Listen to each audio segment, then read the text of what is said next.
सेठ बंसी बैठा हुआ समाचार पत्र पढ़ रहा था। तभी उसका बेटा राजू उसके पास आया। अरे पिताजी, हमारे घर समाचार पत्र कब से आने लगा? अरे ये तो मैं पड़ोसी से मांग कर लाया हूँ। मैं इतना पागल थोड़ी हूँ कि समाचार पत्र पर पैसे खर्च करूंगा। पिताजी, क्या आप हमेशा से ही इतने कंजूस हैं? क्या बोला? गुस्सा क्यों होते हो? राजू सही सवाल तो कर रहा है। इसको वो बताओ ना, जब इसका जन्म हुआ था तब तुमने क्या किया था? हाँ पिताजी, बताओ ना, बताओ ना। ठीक है, बताता हूँ। रज्जो, अरे ओ रज्जो, अरे चाय पिला दो। घर में दूध नहीं है। तो बिना दूध के बना लो।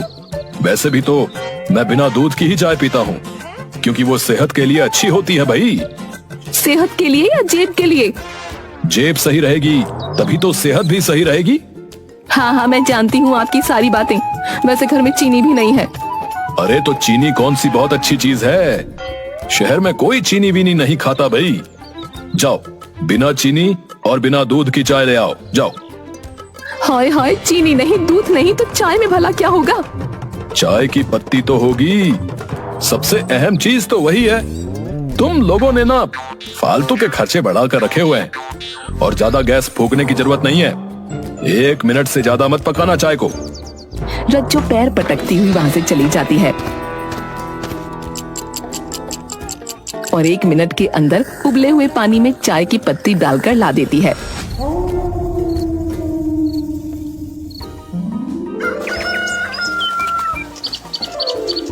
ऐसे ही एक दिन सेठ अपने घर के बाहर बैठा हुआ था। तभी वो देखता है कि सामने से एक भिखारी उसके घर की तरफ आ रहा है।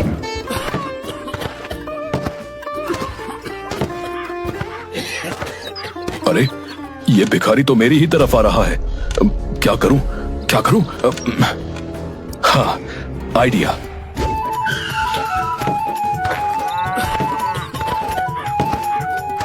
अरे घर में कोई है क्या? भगवान के नाम पर कुछ दे दो। अरे मैं बहुत देर से इस घर के बाहर बैठा भीख मांग रहा हूँ, पर घर में कोई है ही नहीं शायद। मुझे बहुत तेज भूख लगी है। क्या तुम मुझे कुछ दे सकते हो? हाँ, अभी पिछले घर में मुझे 2 रोटियां मिली थी। लो, एक तुम रख लो।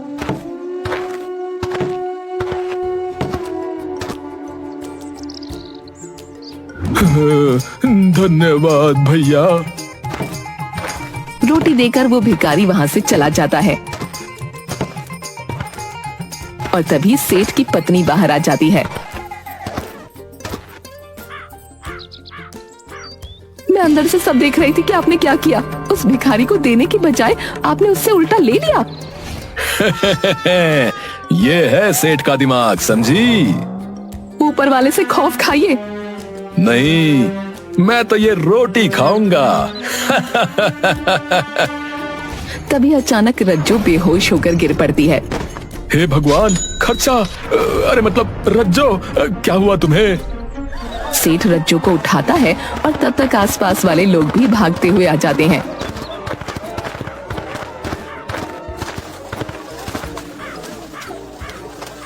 अरे क्या हो गया भाभी जी को? है क्या हो गया?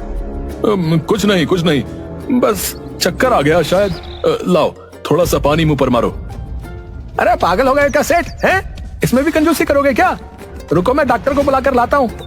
तो डॉक्टर के पैसे तुम ही देना। हाँ हाँ हाँ, दे दूंगा। कंजूस कहीं का है।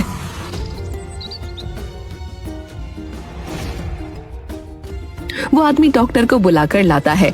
डॉक्टर बताता है कि रज्जो माँ बनने वाली है। ये सुनकर सब बहुत खुश होते हैं, पर सेठ कहता है, ये लो, और खर्च बढ़ेगा अब। ये कैसी बातें कर रहे हैं आप? इतनी ही चिंता थी पैसे की तो शादी ही क्यों की? वो तो अरे छोड़िए। तब रज्जो अपने बटुए में से 100 का नोट निकालकर डॉक्टर को देती है। ये देखकर सेठ अपने दिल पर हाथ रखकर वहीं बैठ जाता है। हाय राम, ये तुमने क्या कर दिया रज्जो? मुझे ऐसा लग रहा है जैसे मेरी जान निकल रही है। अरे शुभ शुभ बोलो जी, हमारे घर में एक नई जान आने वाली है और आप जान जाने की बात कर रहे हो। बेटा ही पैदा करना भाग्यवान, कम से कम वो कमा कर तो लाएगा। बेटी तो सिर्फ खर्चा कराती है। पालो पोसो और शादी करके दहेज के साथ दूसरे के घर भेज दो। ना बाबा ना, अगर लड़की हुई तो मैं हार्ट अटैक से मर जाऊंगा।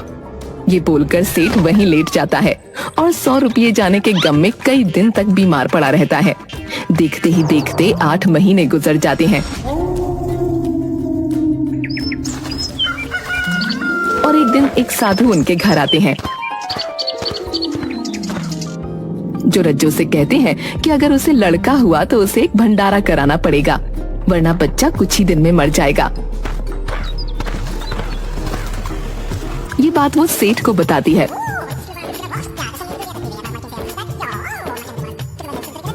क्या दिमाग तो ठीक है तुम्हारा, या मेरा दिवालिया निकालना चाह रहे हो?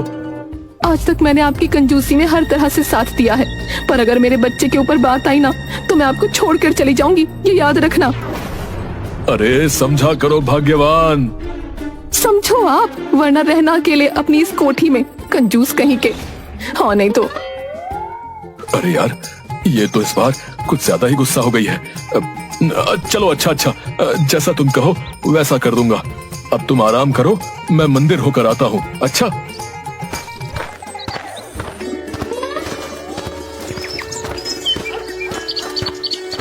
सेठ भागता हुआ मंदिर पहुंचता है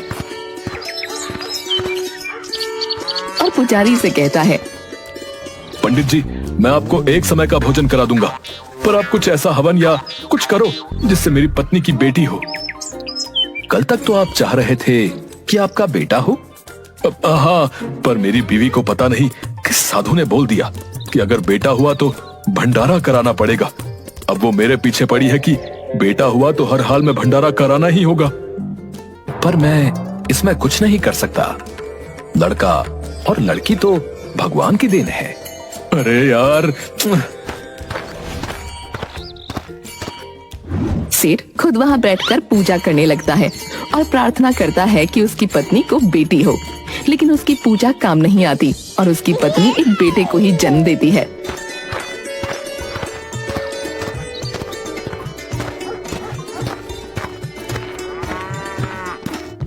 अरे बहुत बहुत मुबारक हो सेठ, तुम्हारा तो बेटा हो गया जैसा कि तुम्हें चाहिए था। अरे दिमाग ना खराब कर, जा यहाँ से।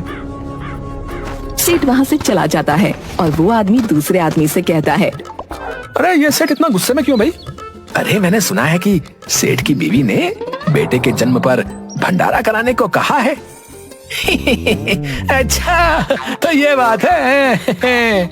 उधर सेठ की पत्नी उसको बेटे का मुंह देखने नहीं देती और कहती है, पहले वादा करो कि भंडारा कराओगे।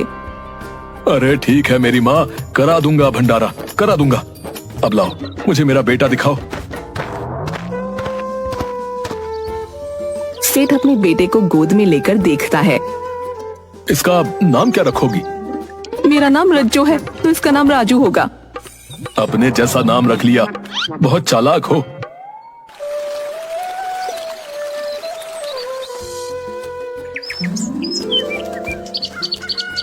अगले दिन सेठ बाहर निकलता है और लोगों से बावर्ची का पता पूछता है।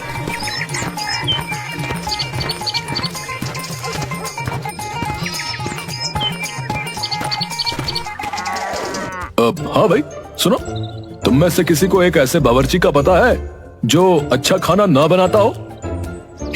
अरे कैसी बात कर रहे हो सेठ? हैं? बेटा होने के गम में पागल हो गए हो क्या? हैं? लोग अच्छा खाना बनाने वाला ढूंढते हैं और तुम बुरा खाना बनाने वाला ढूंढ रहे हो। अरे अच्छे बावर्ची को तो हर कोई मौका देता है। मैं बुरे बावर्ची को इसलिए ढूंढ रहा हूँ ताकि उसे भी मौका मिले और ज्यादा से ज्यादा काम करके उसे अच्छा काम करना आए। ओहो सेठ, इतने अच्छे कब से हो गए तुम? हैं? बावर्ची का पता बता रहे हो या मैं जाऊं? अरे नाराज क्यों होते हो सेठ? बावर्ची तो कोई नजर में नहीं है, पर हाँ एक डिब्बे वाला है जो अपने गांव के अलावा आसपास के गांवों में भी बहुत सी दुकानों पर डिब्बे पहुंचाता है। मैंने सुना है उसका खाना बहुत बेकार होता है। ठीक है, नाम क्या है उसका? डिम्पल। अच्छा कोई औरत है? नहीं तो आदमी है। ये कैसा लड़कियों वाला नाम है भाई? अब जो भी है यही है। सेठ फौरन डिम्पल के पास पहुंचता है।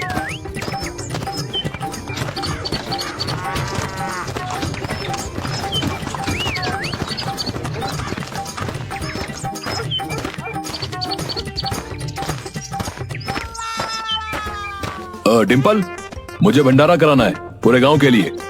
बना लोगी ना खाना? ए बना लोगी नहीं, बना लोगे कहो सेठ, मैं आदमी हूँ आदमी। तो औरतों जैसा नाम क्यों रखा है? अरे वो तो हमारी अम्मा ने रखा था। तुम ये सब छोड़ो, काम की बात करो। बताओ 10 पकवान बनेंगे ना 250 लोगों के लिए?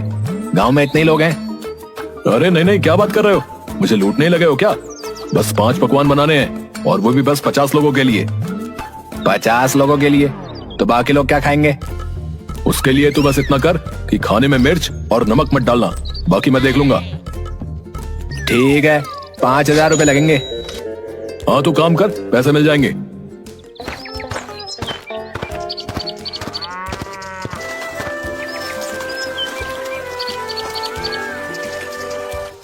भंडारे का दिन आ जाता है। खाना बनकर तैयार था और लोग भी आने लगे थे। मेरी बात गौर से सुन ले डिम्पल, अभी भंडारा चालू मत करना। और जब लोग तेरे पास आए तो उनसे कहना कि पहले सेठ के लड़के की मुंह दिखाई करो, फिर भंडारा शुरू होगा, समझी? समझी नहीं समझा, मैं आदमी हूँ सेठ, आदमी। हाँ तू समझ गया ना बस। लोग इंतजार करते करते थक जाते हैं और फिर जाकर डिम्पल से भंडारा शुरू करने को कहते हैं। तो डिम्पल उन सब से सेठ के बेटे की मुंह दिखाई करने को कह देता है। लोगों को बहुत तेज भूख लगी होती है, इसलिए वो सब फटाफट मुंह दिखाई करते हैं और खाने बैठ जाते हैं। अरे बाप रे, ये क्या बवासीर है, इसमें तो कोई स्वाद ही नहीं है। हाँ सही कहते हो भैया, ये तो बहुत ही बेकार है। ऐसा लग रहा है जैसे सब्जी के नाम पर सड़ा हुआ पत्थर है और दाल के नाम पर पीला पानी। लोगों को खाना इतना बुरा लगता है कि वो 2 निवाले ही खाकर उठ जाते हैं और बाकी लोग तो बैठते ही नहीं। सेठ का प्लान सक्सेसफुल हो गया था, वो बहुत खुश था।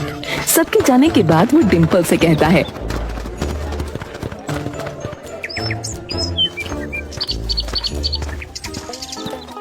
लो हो गया सबका भंडारा। 5000 का खाना बना, मुश्किल से लोगों ने 100 रुपए का खाया और मुंह दिखाई में टोटल 10,000 देकर गए। बात बड़े वाले हो तुम सेठ, हैं? पर अब इस बचे हुए बेकार खाने का क्या करोगे? अरे मैं बताता हूँ ना, पहले तो सारी प्लेटों का खाना वापस पतीले में डाल लो और फिर उसमें नमक मिर्च मिलाओ। झूठा खाना खिलाओगे क्या लोगों को? अरे तुझे नहीं खिलाऊंगा, तू क्यों रो रही है? ये आखिरी बार कह रहे हो सेठ, मैं आदमी हूँ आदमी। हाँ ठीक है, अब फटाफट जो कहा है वो कर। डिम्पल सारी प्लेट का खाना वापस पतीलों में डालता है और उसमें नमक मिर्च डालकर उसे सही कर लेता है।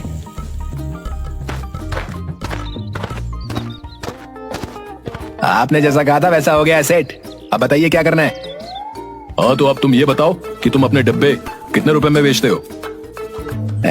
50 रुपए। तो ऐसा करो कि मुझसे ये खाना 30 रुपए डिब्बे के हिसाब से ले लो और तुम अपना आराम से 50 रुपए का बेच लेना। मेरा खाना भी बिक जाएगा और तुम्हें अपने डिब्बों के लिए दोबारा खाना भी नहीं बनाना पड़ेगा। सेठ तुम्हें मानना पड़ेगा, हैं? कमाल हो तुम, हैं? मुझसे खाना बनवा कर मुझे ही बेच दिया, ना नफा ना नुकसान, हैं? कमाल तो मैं हूँ ही। डिम्पल खाना खरीद कर ले जाता है। सेठ को खाना मुफ्त का पड़ गया और मुंह दिखाई में 10,000 मिले, 100 अलग। आप तो सचमुच कमाल हो पिताजी। कमाल नहीं, कमाल धमाल हूँ। अरे बेटा, तेरे पिताजी कमाल या धमाल नहीं, कंजूसी की महामिसाल है, महामिसाल।